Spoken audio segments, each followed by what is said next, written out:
आज हम अपने YouTube चैनल शहर के गौरव के तहत आपकी मुलाकात आगरा के जाने माने एडवोकेट डॉक्टर हेमंत पाठक जी से करा रहे हैं, जो कि वर्तमान में राजस्व परिषद उत्तर प्रदेश एवं आयुक्त न्यायालय में विधि व्यवसाय में कार्यरत हैं। साथ ही वर्तमान में वह प्रदेश उपाध्यक्ष राष्ट्रीय संयुक्त अधिवक्ता मंच एवं पूर्व उपाध्यक्ष commissioners court bar association Agra और इसके साथ ही अखिल भारतीय ब्राह्मण परिवार विधि प्रकोष्ठ के प्रदेश उपाध्यक्ष हैं। आपके पिताजी डॉक्टर जगदीश किशोर पाठक जी डॉक्टर राम मनोहर लोहिया विधि विश्वविद्यालय लखनऊ की महापरिषद के सदस्य हैं तथा पूर्व में अध्यक्ष उत्तर प्रदेश बार काउंसिलिंग तथा विधि विभागाध्यक्ष आगरा कॉलेज आगरा भी रहे हैं। डॉक्टर हेमंत पाठक जी इस समय बार काउंसिल ऑफ उत्तर प्रदेश के प्रत्याशी भी हैं। आइए आज हम उनसे बात करते हैं। आपका वकालत के क्षेत्र में रुझान कब और कैसे हुआ? अनुज जी, पहले तो सबको नमस्कार करता हूँ। वकालत में आने से पूर्व मैंने चूंकि MSW किया हुआ था लॉ के साथ साथ, मैंने सर्वप्रथम नौकरी करने का सोचा था। तो मास्टर इन सोशल वर्क की डिग्री की वजह से मैंने यूनाइटेड बेवरेजेस कंपनी बेंगलोर में मैंने कार्य ज्वाइन किया as a deputy manager legal administration के लिए। मैं लगभग 1.5 वर्ष या 2 वर्ष के आसपास उस कंपनी में कार्यरत था। उसी दौरान मेरी मुलाकात वहाँ पर एक legal firm S Parthasarathy and company से हुई, जो पूर्व से ही उस कंपनी का कार्य देख रहे थे। तो उनके अक्सर आने जाने से वहाँ के जो अधिवक्ता कार्य कर रहे थे, जो हाईकोर्ट में इलाहाबाद वहाँ बेंगलोर हाईकोर्ट में कार्यरत थे, उन लोगों से बात होती थी। तो सुनकर के अच्छा लगता था कि हाँ, अधिवक्ता भी कुछ कार्य अच्छा कर रहे हैं। और उनके जो क्लाइंटेज थे, उनके क्लाइंटेज के बारे में सुनकर के बड़ा खुशी महसूस होती थी। जे ललिता, BCCI, इस प्रकार के उनके सारे क्लाइंट्स थे। तो मैंने भी सोचा कि क्यों ना फिर वकालत का काम किया जाए। और फॉर्चुनेटली उसी समय ऐसा हुआ कि उनका एक व्यक्ति जो हाईकोर्ट का कार्य देख रहा था वो उनका से कार्य छोड़ के चला गया। और उस कार्य को छोड़ के चले जाने की वजह से उनका स्थान रिक्त हुआ। उन्होंने मेरे को ऑफर किया, पता नहीं बातों बातों में एक दिन किसी चीज़ से खुश हुए होंगे मेरी बात से। तो मैंने हाँ भर दी उसमें। और हाँ भरने के बाद विधि व्यवसाय का कार्य मैंने वहाँ से प्रारंभ किया। और 2 वर्ष बेंगलोर हाईकोर्ट में एस पारसारथी एंड कंपनी के साथ में कार्य करने के पश्चात 1999 में मैं आगरा आकर के वापस अपने पिताजी के साथ में इस व्यवसाय में लिप्त हुआ। यहाँ आने के बाद भी प्रारंभ में समय तो बहुत ज़्यादा खराब रहा, मेरा अच्छा नहीं रहा। वर्ष 2003 तक मैं अनवरत संघर्ष ही करता रहा। और उस संघर्ष का परिणाम ये हुआ कि 2003 में 21 अगस्त की बात है, मैं राजेश जैन साहब को कभी बोल नहीं सकता, सूरज फाउंड्रीज वाले, उनका मैटर था। शाम को अपने बेटे के साथ मेरे को एंगेज करने के लिए आए। और दरवाजे से सामने से आते हुए बरामदे से उन्होंने कहा, बोले ये मकान तो डॉक्टर पाठक का लगता है। अंदर घुस के आके मुझसे पूछते हैं कि डॉक्टर पाठक आपके फादर हैं? मैं हाथ पर रह गया, क्योंकि इस चीज को सुनने के लिए मैं कान वर्षों से तरस रहे थे। क्योंकि सामान्यतः जो भी व्यक्ति आता था वो यही कहता था, अच्छा डॉक्टर पाठक के बेटे। तो उस दिन से मेरी अपनी खुद की रिकॉग्निशन स्टार्ट प्रारंभ हुई। और आज आप देख ही रहे हैं कि राजस्व के क्षेत्र में अपने आप में एक पिता के रहते हुए, कहते हैं ना, कहावत है कि बड़े बड़े वृक्ष के नीचे छोटे पुष्प पनप नहीं सकते। बट मैंने प्रयास किया और उस प्रयास में इतनी सफलता प्राप्त की कि पिता के सामने मैंने अपना अलग नाम बनाया है। और राजस्व में मैं अच्छा काम करने का प्रयास कर रहा हूँ। और सामान्यतः मेरे वही संस्कार हैं जो मेरे पिताजी ने मेरे अंदर दिए हैं, मुझे विरासत में दिए हैं। और उन्हीं के आधार पर मैं आज कार्य कर रहा हूँ। आपका अब तक का सफर कैसा रहा और उसमें क्या क्या उतार चढ़ाव आपने महसूस किए? अनुराग जी, मेरा सफर, सब लोग ये सोचते हैं कि बड़े बाप की औलाद है तो उसी तरह से बड़ा अच्छा रहा होगा, मगर जो मुझ पर बीती है वो मैं ही जान सकता हूँ। सर्वप्रथम जब वकालत में मैं आया आगरा, तो मुवक्किलों की सबकी अपेक्षा ये होती थी कि कार्य उन्हें पिताजी की मानद मिले और फीस मेरी मानद मिले। तो इस अपेक्षाओं को लेकर के आप समझ सकते हैं कि पिताजी का तजुर्बा उस समय जब मैं वकालत में आया था लगभग करीब 35 वर्ष के आसपास था। तो 35 वर्ष के किसी तजुर्बे के सामने मैं मात्र 2 वर्ष के तजुर्बे को लेकर कैसे खड़ा हो सकता था। मगर हाँ, उसके लिए मैंने संघर्ष किया।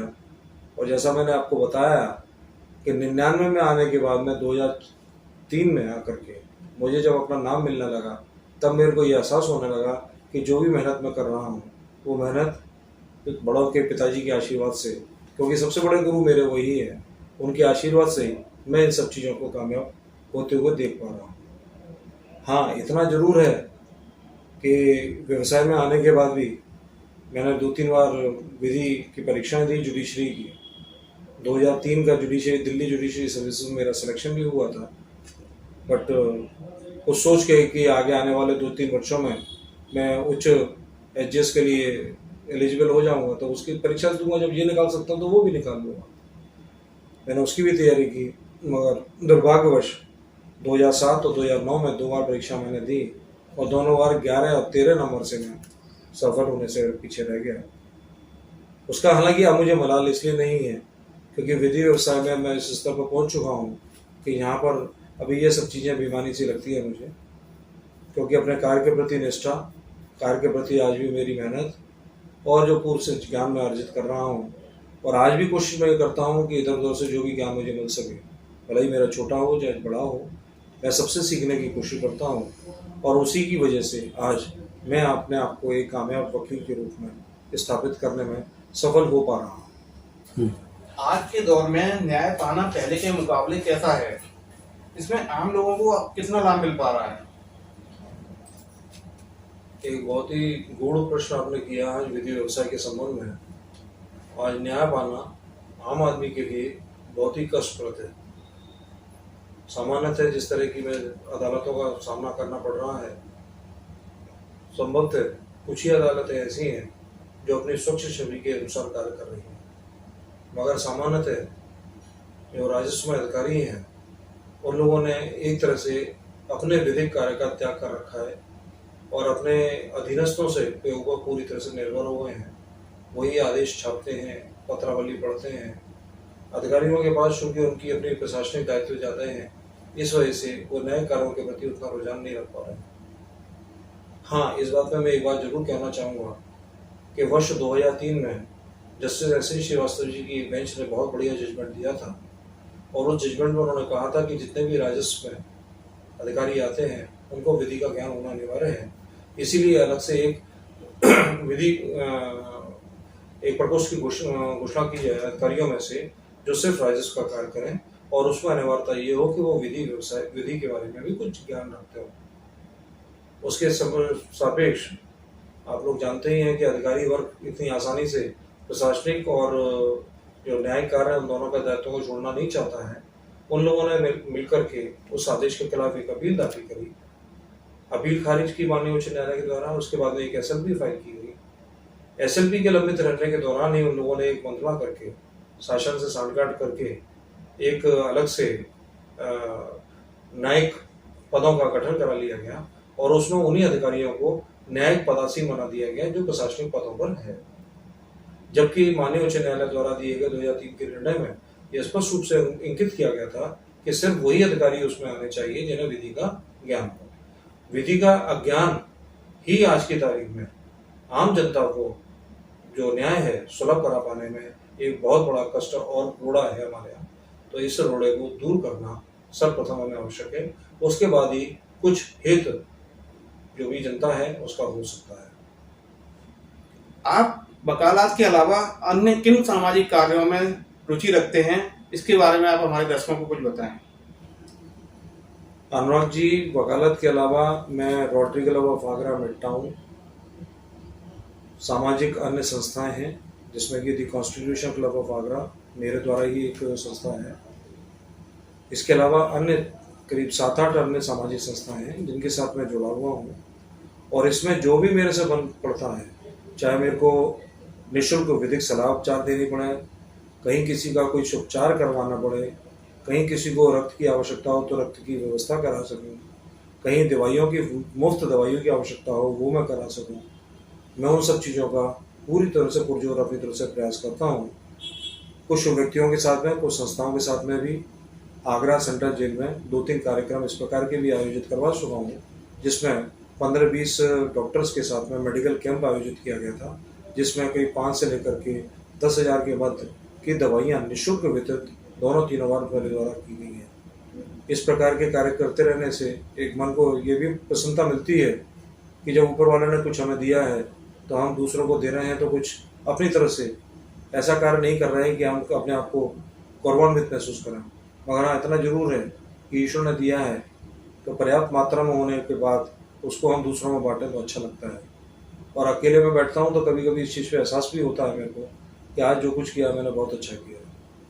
न्याय को सहज सरल कैसे बनाया जाए, इस बारे में आपकी क्या राय है? जैसा मैंने अभी बताया, जैसा सामान्यतः अभी आज की तारीख में आप देख भी रहे हैं कि लोक अदालतों का कार्य सिस्टम प्रारंभ कर दिया गया। राजस्व में जितने भी लंबित वाद हैं, सामान्यतः पूर्व में गांव में पंचायत हुआ करती थी, उन पंचायतों में बैठ के दूर हो जाया करते थे, बहुत कम वाद न्यायालयों में आया करते थे। मगर इधर पिछले कुछ 20-25 वर्षों से जैसे जमीन की कीमतों में बढ़ान हुआ है, उसके बाद में न्यायालय में बहुत अत्यधिक मुकदमे वाद आने लगे हैं। सरकार के द्वारा इस प्रकार का जो कार्य किया जा रहा है, तो उन पर अगर हम लोग जोर से अमल करें तो राजस्व के वादों में एकदम से हम गिरावट लाने में कामयाब हो सकते हैं। और यही एक ऐसा उपाय है जिसमें जितना भी वर्ग है उस वर्ग को पूरी तरह से लाभ प्राप्त हो सकता है, और उनके लिए उसमें कुछ जरूरत से ज़्यादा धनराशि, समय, अपनी ऊर्जा व्यय करने की आवश्यकता नहीं है। आप बार काउंसिलिंग के चुनावों में प्रत्याशी भी हैं, इसमें विजयी होने के बाद आपकी क्या योजनाएं हैं? अनुराग जी, बार काउंसिल ऑफ उत्तर प्रदेश हमारी वो पेरेंट बॉडी है जिससे कि पूरे प्रदेश के अधिवक्ता एकजुट होकर कार्य करते हैं। वर्तमान में आप देख ही रहे हैं कि हापुड़ में पुलिस प्रशासन के द्वारा जिस प्रकार से निहत्थे अधिवक्ताओं के साथ में जो लाठीचार्ज किया था, उस लाठीचार्ज को देख करके वर्ष 2001 में जो लाठीचार्ज आगरा में हुआ था उसकी याद ताज़ा हो जाती है। पुलिस के द्वारा किए गए बर्बरतापूर्ण कार्य की मेरे द्वारा पूर्व में भर्त्सना की गई है और अभी भी भर्त्सना की जा रही है। भर्त्सना के साथ साथ में भी ये भी आवश्यक है, जैसा कि लोग कहते हैं कि आपको राजनीति में आना है तो अधिवक्ताओं के साथ आपको खड़े रहना है। मैं अधिवक्ताओं के साथ हमेशा खड़ा हूँ, उनके सहयोग के लिए हमेशा तैयार हूँ, और हर तरह से जो अपनी सहायता कर सकता हूँ, तन मन धन तीनों से मैं तैयार हूँ। हाँ, इतना जरूर है कि मैं अधिवक्ता होने के नाते अधिवक्ता भाइयों का सबका दर्द समझता हूँ, क्योंकि मैं ऑलरेडी एक अधिवक्ता के रूप में कार्यरत हूँ। मैं ब्रीफलेस एडवोकेट नहीं हूँ जिसके पास कोई कार्य नहीं है। नेता होने के साथ साथ में अगर मैं अधिवक्ता हूँ तो अधिवक्ताओं की उन सब समस्याओं के बारे में गंभीरतापूर्वक जानता हूँ जो एक अधिवक्ता न्यायालय में कार्य करते समय मुख्य रूप से फेस करता है। आज बताते हुए बड़े गर्व से मैं इस बात को महसूस कर रहा हूँ कि वर्ष 1989 में जब मेरे पिता doctor J K. Pathak bar council of Uttar Pradesh के अध्यक्ष थे, उनके द्वारा अधिवक्ताओं के हितार्थ एक सामाजिक सुरक्षा योजना शुरू की थी जो आज भी कार्यरत है। और बार काउंसिल के इतिहास में सिर्फ एक वही सामाजिक सुरक्षा योजना आज तक चली आ रही है। पिताजी चूंकि पूर्व में भी कमिश्नर्स कोर्ट में कार्यरत थे, इसीलिए उनके द्वारा इस प्रकार की योजना को मूर्त रूप दिया गया था। भविष्य में आने वाले समय में अधिक से अधिक अधिवक्ता भाइयों को ऐसी योजनाओं का लाभ प्रदान करने के लिए ही मैं बार काउंसिल के निर्वाचन में आगे आ रहा हूँ। साथ ही साथ एक और बहुत महत्वपूर्ण चीज़ जिसके लिए हम लोग बोलते हैं बार बार कि एडवोकेट प्रोटेक्शन एक्ट के बारे में आपका क्या विचार है। एडवोकेट प्रोटेक्शन एक्ट के बारे में मैं पूर्ण सहमत हूँ और समर्थन करता हूँ कि ये प्रदेश में लागू होना चाहिए। जब तक हम लोगों की कोई सुरक्षा नहीं होगी, हम लोग किसी प्रकार से कोई कार्य नहीं कर सकते, क्योंकि भिन्न न्यायालयों के द्वारा, भिन्न मुख्य न्यायाधीशों के द्वारा यह बार बार कहा जाता रहा है कि हम अधिवक्ता न्यायालय के अधिकारी हैं। जब न्यायालय के अधिकारी हैं तो जिस प्रकार से सम्मान न्यायाधीशों को प्राप्त है उस प्रकार से सम्मान अधिवक्ताओं को भी प्राप्त होना चाहिए। हालांकि कुछ दोष हमारा भी है, कुछ कमियां हमारे में भी है।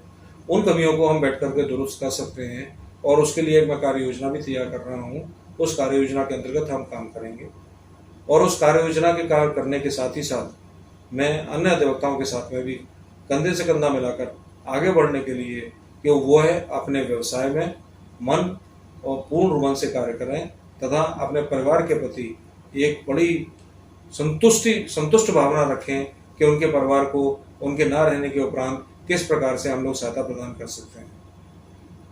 वर्तमान में मैं किसी प्रकार का कोई लोभ लालच किसी अधिवक्ता भाई को नहीं देना चाहता हूँ कि मैं ये कर दूंगा या मैं वो कर दूंगा, मगर हाँ, जितनी भी कार्य योजनाएं हैं जो भी मैं लेकर के आ रहा हूँ अपने इस निर्वाचन के संबंध में, उन सबको मूर्त रूप देने और अमली जामा पहचानने की मैं मान्यता रखता हूँ। दावे के साथ कह रहा हूँ, मैं मान्यता रखता हूँ, क्योंकि मैं एक नेता नहीं हूँ और एक ब्रीफलेस अधिवक्ता नहीं हूँ। सब चीज़ें मेरे सामने हैं और सब चीज़ों को मैं समझता हूँ कि कहाँ पर क्या कौन अधिवक्ता किस समस्या को सामना फेस कर रहा है। न्यायालय में आज विभिन्न प्रकार से आप लोगों ने देखा होगा अधिवक्ताओं को कि किस प्रकार से उनकी साथ बदतमीजी का व्यवहार पेशा किया जाता है। कभी कभार उनके खिलाफ धमकी दी जाती है निरंतर कि आपको देख लिया जाएगा या आपके विरुद्ध कंटेम्प्ट की कार्रवाई शुरू कर दी जाएगी। इन सब चीज़ों पर भी हमें गंभीरतापूर्वक मनन करना है, चिंतन करना है और एक बहुत बड़ी स्पष्ट लाइन खींचनी है जिससे कि स्पष्ट हो सके कि किसी अधिवक्ता के द्वारा अपने मुवक्किल के संबंध में न्यायालय में पक्ष प्रस्तुत करते हुए किसी प्रकार की कोई अवमाननाजनक कार्रवाई न की जाए। और इन सब चीज़ों का आज तक किसी प्रकार का कोई सीमांकन न होने की वजह से न्यायालयों का आज अपर हैंड है और उसी की वजह से आज अधिवक्ता न्यायालयों में विभिन्न न्यायालयों में उत्पीड़ित महसूस कर रहा है। इन सब चीज़ों के साथ ही मैं अपना प्रतिनिधित्व आपके सामने प्रस्तुत कर रहा हूँ और आशा करता हूँ कि इन सब चीज़ों के साथ आप अगर मेरे को कंधे से कंधा मिला के अपना सहयोग प्रदान करते हैं तो इतना निश्चित आपसे वादा कर सकता हूँ कि अपनी इन कार्य योजनाओं को आप लोगों के साथ मिलकर आपके सामने आपके सहयोग से पूरा एक मूर्त रूप देने में मैं अवश्य कामयाब होऊंगा। वर्तमान में जो युवा लॉ कर रहे हैं उनको लिए आप क्या संदेश देना चाहेंगे? आज जितने भी युवा वर्ग है जो लॉ करके आ रहा है उसके लिए सबसे पहला मेरा संदेश ये है कि आप अपने सीनियर्स का, अपने बुजुर्गों का सम्मान करना सीखिए। उन लोगों के साथ में कुछ समय बिताना न्यायालय में सीखिए। आप ये देखिए कि आपके सीनियर न्यायालय में किस तरह से न्यायालय को सम्मान देते हुए अपनी बात को प्राथमिकता से रखते हैं और न्यायालय को इस बात के लिए बाध्य कर देते हैं कि वो उनकी बात को माने। उनकी बात क्यों माने, इसके पीछे भी कारण है, क्योंकि आपकी जो सीनियर्स हैं उनके द्वारा एक तपस्या की गई है, पूर्व में उन्होंने जितना भी ज्ञान है संकलित किया है, उस संकलित ज्ञान के आधार पर ही वो न्यायालय को झुकाने में कामयाब हो पाते हैं। मगर आजकल जो प्रचलन हो गया है कि व्यक्ति ये सोचता है कि मैं प्रथम दिन से ही अदालत में आके अलग से कोर्ट बैठ करके अलग से सीट डाल करके कार्य करना शुरू कर दूं। ये सब चीजें आज के समय में अच्छी नहीं है इस व्यवसाय के लिए। क्यों? क्योंकि ये व्यवसाय गुरु शिष्य की परंपरा पर आधारित है और गुरु शिष्य की परंपरा नहीं होगी तो हम कुछ भी आगे सीखने में या उसको आगे अन्य अपनी विरासत में दूसरे और लोगों को भविष्य में देने में सफल नहीं हो सकेंगे। इसलिए मेरा सभी नव छात्रों से यह अनुरोध है कि वो अपने सीनियर्स का सम्मान करें, उनसे ज्ञान अर्जन करने के लिए उनके साथ समय दें और ये पूछें उनसे कि आपके द्वारा जो अभी तक चीजें की गई हैं, जो भी कार्य हो रहे हैं या जो भी कोई नया मुकदमा आता है उसके संबंध में उनसे अगर चर्चा करेंगे तो निश्चित रूप से आप लाभान्वित होंगे और आप लाभान्वित होंगे तो कल को भविष्य में आप अपने आप को और अपने परिवार को और इस समाज को लाभान्वित कर सकेंगे। इन्हीं सब शब्दों के साथ आप लोगों ने इतना मेरे को सुना, समय दिया, उसके लिए आपको बहुत बहुत धन्यवाद।